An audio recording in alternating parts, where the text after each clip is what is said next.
La question est celle-ci. Les développeurs, les architectes, tous les profils purement techniques, évidemment, je suis désolé de vous le dire, l'IA aura une forte pénétration dans votre secteur d'activité, dans votre métier.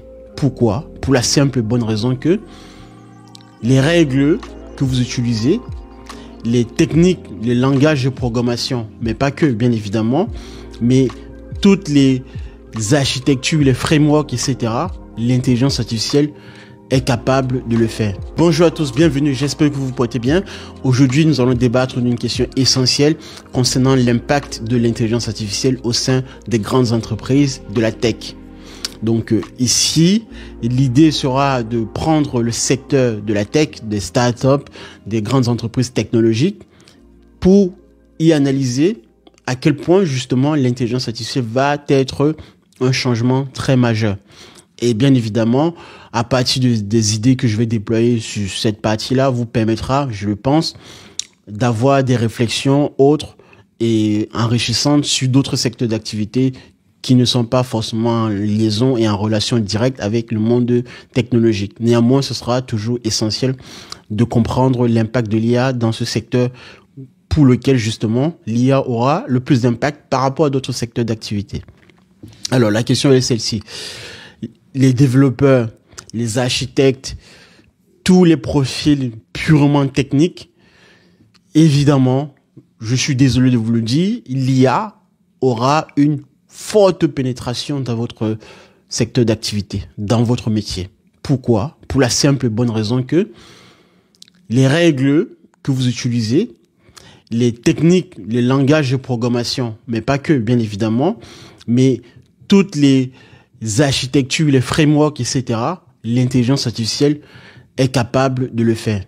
Et on n'en est qu'aujourd'hui à une forme encore minime en termes d'intelligence artificielle, mais pensez aux prochaines intelligences artificielles, surtout les intelligences artificielles multimodales, donc capables de faire plusieurs tâches, son, texte, analyse de data, etc., production de code.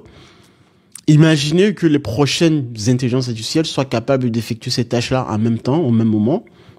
Vous ne pourrez tout simplement pas compétir, discuter une place sous le soleil face à ces intelligences artificielles.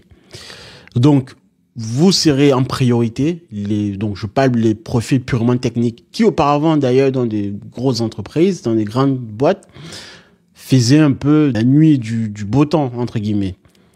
Et aujourd'hui, avec l'IA, ces métiers-là ou ces profils vont être drastiquement impactés par la montée et le fait que l'intelligence artificielle va être de plus en plus performante. Maintenant,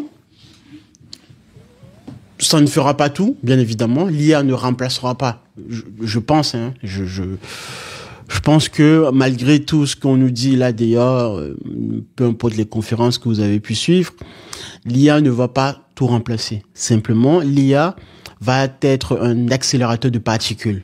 L'idée de l'accélérateur de particules, c'est justement de permettre un atome, un photon d'aller à une vitesse beaucoup plus grande que tout autre système là d'ailleurs. Donc l'IA ici va jouer ce rôle-là, c'est-à-dire que quelqu'un qui n'a pas forcément eu un bagage technique, scientifique auparavant, aujourd'hui avec l'IA pourra facilement pénétrer le marché de la technique, être rapidement sur le marché de l'emploi en tant que développeur, en tant que architecte de conception ou de création ou de déploiement.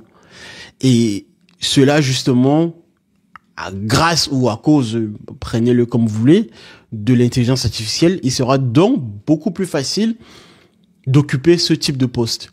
Et c'est pourquoi justement je dis que la compétition ou la concurrence sera très très rude et par conséquent les salaires vont forcément baisser parce que les employeurs vont avoir le choix d'en choisir. Et justement avoir ce choix-là, cela montre que vous n'êtes pas en termes de proposition, en termes de négociation, vous n'avez pas le pouvoir tout simplement de négocier une place ou un salaire beaucoup plus fort qu'auparavant. De l'autre côté, maintenant, les profils non techniques ou les profils beaucoup plus axés sur l'aspect métier, ces profils-là aussi auront un impact parce que l'intelligence artificielle viendra, dans un premier temps, leur permettre de comprendre rapidement ce que faisaient ou ce que font les développeurs, les techniciens ou les profils beaucoup plus techniques. Évidemment, pas le fait de faire de large prompting. Bien sûr qu'il faudra que eux-mêmes également se forment à l'IA générative pour faire plus simplement, surtout sur la partie des LLM, les Large Language Models, les grands modèles de langage. Donc, à partir d'un prompt, quelqu'un situé côté métier qui maîtrise l'art du prompting pourra comprendre, je dis bien comprendre, hein, et si en plus cette personne-là a une curiosité forte, pourra très bien comprendre ce que fait derrière en back-end la machine ou les procédés techniques qui ont été déployés par les développeurs ou par les équipes en offshore. C'est la raison pour laquelle j'ai mis dans mon premier propos la perspective selon laquelle les métiers purement techniques seront très impactés négativement, mais de l'autre côté, les métiers qui sont clairement dans la clarification du besoin, donc les équipes métiers en tant que telles, vont pouvoir en bénéficier à condition, bien sûr, de se former à l'art du prompting, c'est-à-dire être capable d'interroger les grands modèles de langage. Vous pouvez avoir ChatGPT, vous pouvez avoir Llama, vous pouvez avoir Gemini, bref, tous ces outils qui sont assez très puissants dans la génération du texte, des images et tout le reste.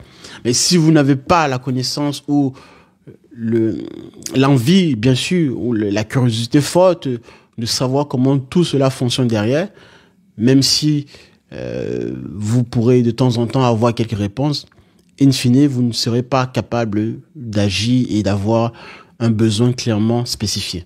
Voilà ce que je pouvais spécifier et ce que je pouvais dire sur l'impact côté métier et côté technique en prenant les profils type développeur les plus récurrents. Maintenant, je vais aller au-delà de ces deux antagonismes en fait, parce que évidemment, dans un projet informatique, il y a toujours deux équipes, grosso modo, pour faire plus, pour caricaturer rapidement. Vous avez l'équipe technique, l'équipe métier, et au-dessus, vous avez un chef de projet ou quelqu'un qui chapeaute l'ensemble du projet. Donc, je récapitule. Côté technique, vous devez également vous former, bien sûr, à faire de l'art du prompting, à interroger, à savoir écrire des prompts qui vont être enrichissants.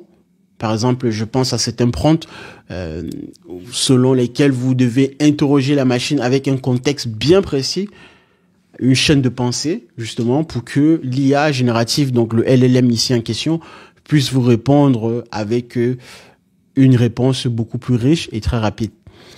Donc ça également, vous devez vous former là-dessus. Maintenant, si je prends le côté de l'équipe métier, bien sûr que les équipes métiers vont également avoir cette fois-ci un outil puissant à leur disposition pour pouvoir rapidement exprimer un besoin qui soit clair. Parce que c'est ce que reprochent souvent, enfin le plus souvent les développeurs, les équipes techniques aux équipes métiers. C'est de pointer en premier lieu le fait que le besoin n'est pas assez clair et par conséquent, il y a tout un tas de retard qui s'installe dans le projet ou d'incompréhension ou de dette technique, de développement assez fastidieux et des allers-retours entre les deux équipes, ce qui fait que le projet n'avance pas ou avance très peu et par conséquent, même lorsqu'il avance, in fine, à la fin, le produit souhaité n'est pas au rendez-vous parce que l'équipe métier, au final, en testant, se rend compte que le produit ne répond pas réellement à ses attentes. Mais sauf que, comme je vous ai dit précédemment, le besoin, pour le coup, n'a pas été bien spécifié. Aujourd'hui, avec l'intelligence artificielle, l'LLM, l'IA est capable de spécifier, à condition, bien sûr, de savoir interroger l'IA via des prompts assez percutants et contextualisés, d'avoir un besoin très bien spécifié. Voilà pour moi, le gros avantage que l'IA apporte réellement dans un projet, un des gros avantages, bien évidemment, que l'IA apporte dans un projet informatique, de rapprocher les deux équipes, les équipes techniques et les équipes métiers, mais à condition, bien sûr, que de part et d'autre, chacun ayant fait ce pas d'aller se former et de comprendre réellement l'idée ou la philosophie derrière l'intelligence artificielle.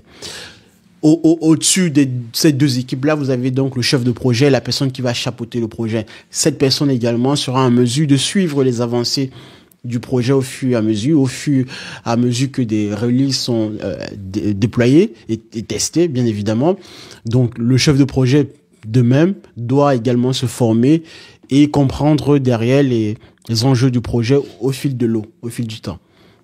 Ça, pour moi, ce sont des gros indicateurs et les choses qui vont réellement fait que un projet, une mise en place d'un système d'information au sein d'une entreprise soit très performante, parce que dans tous les compartiments de la société, et les équipes travaillant en interne au sein de ce projet-là seront capables d'interroger, de comprendre l'IA générative et les LLM, par exemple, ici en l'occurrence, sur cette partie d'expression de besoins et de compréhension du code et du langage informatique de manière plus générale.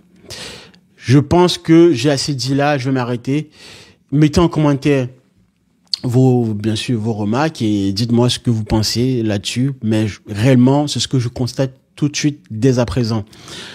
Là, j'ai pris le secteur de la tech, de tout ce qui est vraiment purement technologie, parce que c'est là où l'IA, on a besoin par exemple de produits du code, de produits, des architectures très performantes, parce que des notions de sécurité ou des besoins arrivent très constamment, et il est donc nécessaire d'exprimer des produits ou des services assez performants. Mais d'autres secteurs également, j'en reviendrai, ça ce sera l'objet d'une seconde vidéo où j'en parlerai des métiers ou des secteurs d'activité qui, pour le coup, pour l'instant, seront moins impactés par l'intelligence artificielle.